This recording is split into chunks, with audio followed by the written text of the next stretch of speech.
सीधा पटना आपको लिए चलते हैं। प्रकाश पर्व के मौके पर प्रधानमंत्री नरेंद्र मोदी जी आइया आखदा हां इस पवित्र दिहाड़े ते मैं तुहानू सारियानू नवे साल दी लख लख बधाइयां भी दिंदा हां।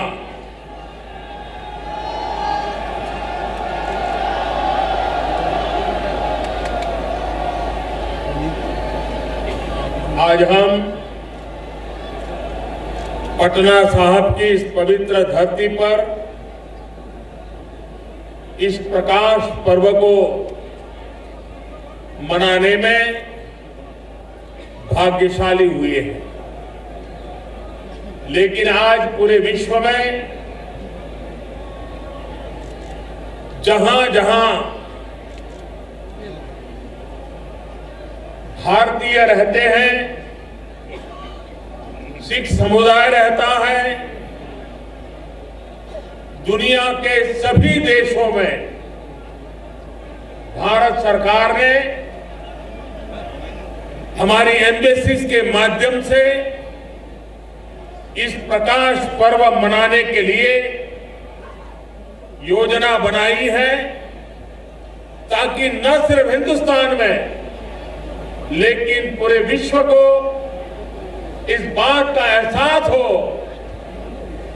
कि गुरु गोविंद सिंह महाराज 350 साल वर्ष पूर्व एक ऐसा दिव्यात्मा का जन्म हुआ जिसने मानवता को कितनी बड़ी प्रेरणा दी, ये विश्व को भी परिचय हो, उस दिशा में भारत सरकार ने भरपूर प्रयास किया है। मैं श्रीमान नीतीश जी को, सरकार को, उनके सभी साथियों को और बिहार की जनता को विशेष रूप से अभिनंदन देता हूं, क्योंकि पटना साहब में ये प्रकाश पर्व एक विशेष अहमियत रखता है। हिंदुस्तान की एकता, अखंडता, भाईचारा, सामाजिक समरसता, सर्वपंथ समभाव, इसका बहुत ही मजबूत संदेश देने की ताकत ये पटना साहब में प्रकाश पर्व को मनाने में है। और इसलिए नीतीश जी ने जिस मेहनत के साथ स्वयं, मुझे बताया जाता था कि स्वयं गांधी मैदान आकर के हर चीज की बारीकी से चिंता करके इतने बड़े भव्य समारोह की योजना की है। कार्यक्रम का स्थल भले पटना साहब में हो, लेकिन प्रेरणा पूरे हिंदुस्तान को है, प्रेरणा पूरे विश्व को है। और इसलिए ये प्रकाश पर्व हमें भी मानवता के लिए किस रास्ते पर चलना है,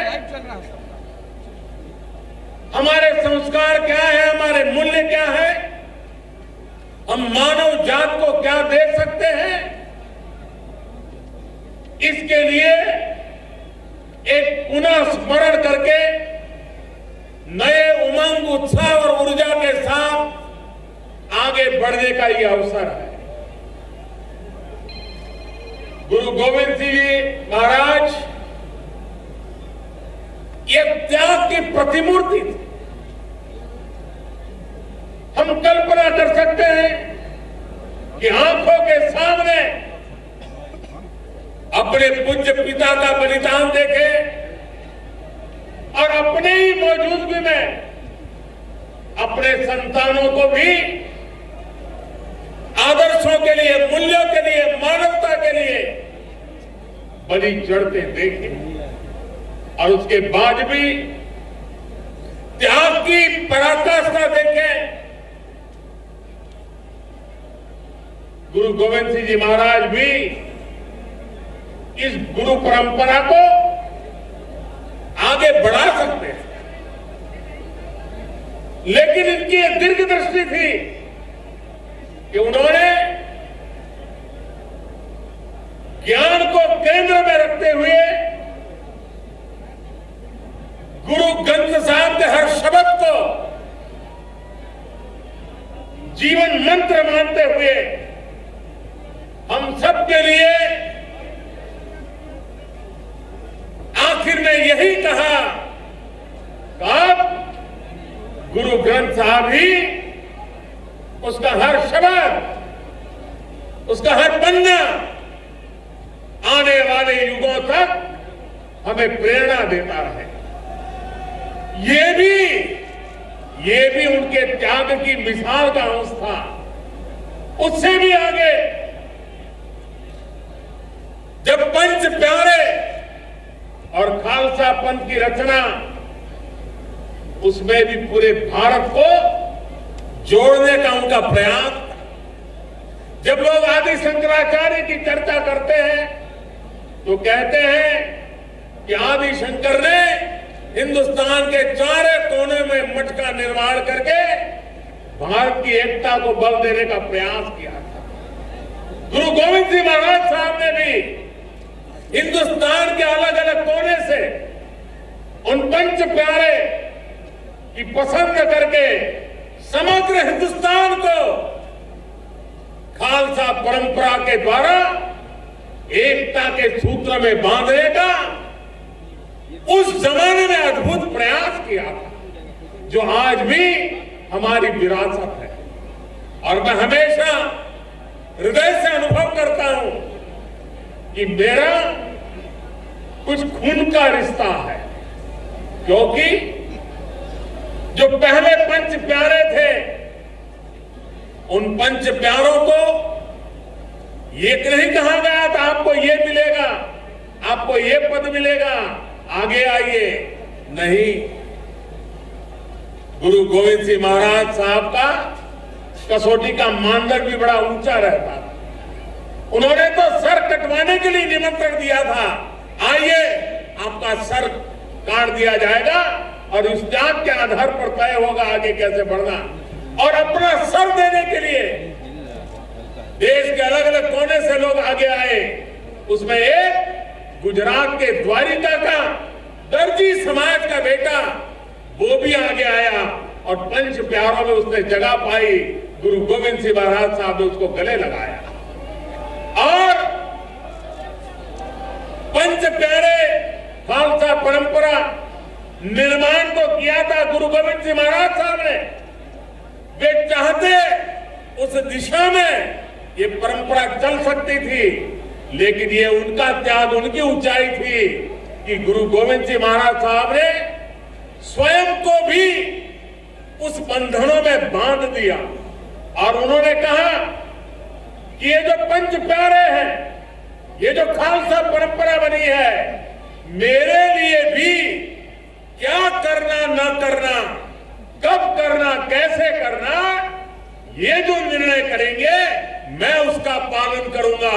मैं समझता हूं कि गुरु गोविंद सिंह जी महाराज साहब का इससे बड़ा त्याग की कल्पना कोई कर नहीं सकता कि जिस व्यवस्था ने खुद को खड़ी की, खुद की प्रेरणा से व्यवस्था खड़ी हुई, लेकिन उस व्यवस्था को उन्होंने अपने सर पे बिठाया और स्वयं को उस व्यवस्था को समर्पित कर दिया।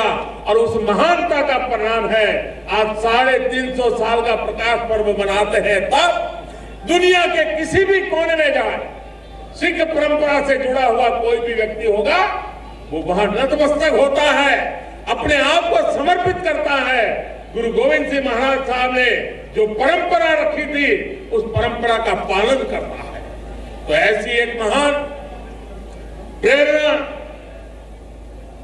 गुरु गोविंद सिंह महाराज साहब को जब याद करते हैं तो कुछ इतिहासकार शौर्य और वीरता के पहलू को ही प्रकट करते हैं, लेकिन उनकी वीरता के साथ उनकी जो धीरता थी, धैर्य था, वो अद्भुत था। वे संघर्ष करते थे लेकिन त्याग की पराकाष्ठा अभूतपूर्व थी। वे समाज में बुराइयों के खिलाफ लड़ते थे। ऊंच नीच का भाव, जातिवाद का जहर, उसके खिलाफ भी लड़ाई लड़के समाज को एकता के सूत्र में बांधना, सबको समानता, इसमें कोई ऊंच नीच का भेद न हो, उसके लिए जीवन पर्यंत अपनों के बीच भी वो आग्रह पूर्वक बातों को मनवाने में अपना जीवन खपाते रहे थे। समाज सुधारक हो, वीरता की प्रेरणा हो, त्याग और तपस्या की तपोभूमि में अपने आप को तपाने वाला व्यक्तित्व हो, सब गुण संपन्न ऐसा गुरु गोविंद सिंह जी महाराज साहब का जीवन आने वाली पीढ़ियों को प्रेरणा देता रहे। हम भी सर्वपंथ समभाव के साथ समाज का हर वर्ग बराबर है, न कोई ऊंच है, न कोई नीच है, न कोई अपना है, न कोई पराया है। इन महान मंत्रों को लेकर के हम भी देश में सब दूर उन आदर्शों को प्रस्थापित करेंगे। देश की एकता मजबूत बनेगी, देश की ताकत बढ़ेगी, देश प्रगति की नई ऊंचाइयों को प्राप्त करेगा। हमें वीरता भी चाहिए, हमें धीरता भी चाहिए, हमें शौर्य भी चाहिए, हमें पराक्रम भी चाहिए, हमें त्याग और तपस्या भी चाहिए।